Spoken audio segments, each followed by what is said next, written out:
Assistant కొరియోగ్రాఫర్పై లైంగిక వేధింపుల కేసులో మూడో రోజు జానీ మాస్టర్ను పోలీసులు విచారించారు.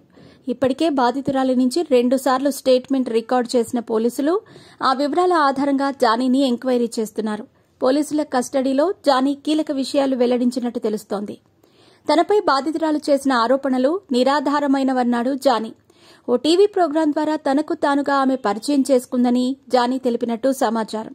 మైనర్గా ఉన్న సమయంలో ఆమెపై లైంగిక దాడి చేశాననేది అబద్దమని, ఆమె టాలెంట్ను గుర్తించే అసిస్టెంట్ కొరియోగ్రాఫర్గా అవకాశం ఇచ్చినట్టు పోలీసులకు జానీ మాస్టర్ చెప్పినట్టు తెలుస్తోంది. తనను పెళ్లి చేసుకోవాలని బాధితురాలు మానసికంగా ఎంతో హింసించేదని, ఎన్నోసార్లు బాధితురాలు తనను బెదిరించిందని చెప్పారు జానీ. ఆ యువతి తీరుతో తానే చాలాసార్లు బాధపడ్డానన్నాడు. తాను పడుతున్న ఇబ్బందిని డైరెక్టర్ సుకుమార్కు కూడా చెప్పానన్నాడు. సుకుమార్ పిలిచి మాట్లాడినప్పటికీ బాధితురాలిలో మార్పు రాలేదన్నారు.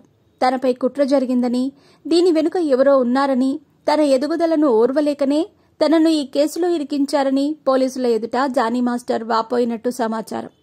జానీ మాస్టర్ వ్యవహారం తెలుగు చలనచిత్ర పరిశ్రమలో తీవ్ర దుమారమే రేపింది. ఈ వివాదంలో పోలీసులు దర్యాప్తును ముమ్మరం చేశారు. మూడో రోజు కస్టడీలో భాగంగా జానీని సుదీర్ఘంగా విచారించిన పోలీసులు అతడి స్టేట్మెంట్ను నమోదు చేసుకున్నారు. రంగారెడ్డి కోర్టు జానీ మాస్టర్ 4 రోజుల పోలీస్ కస్టడీకి అనుమతించిన సంగతి తెలిసిందే. చెంచల్గూడ జైల్లో జ్యుడిషియల్ రిమాండ్లో ఉన్న జానీని పోలీసులు దాదాపు 3 రోజులు నార్సింగి పోలీస్ స్టేషన్లో విచారించారు. కొన్ని అనారోగ్య కారణాల వల్ల జానీకి వైద్య పరీక్షలు చేశారు. ఉదయం నుంచి సుదీర్ఘంగా జానీని ఎంక్వైరీ చేశారు పోలీసులు.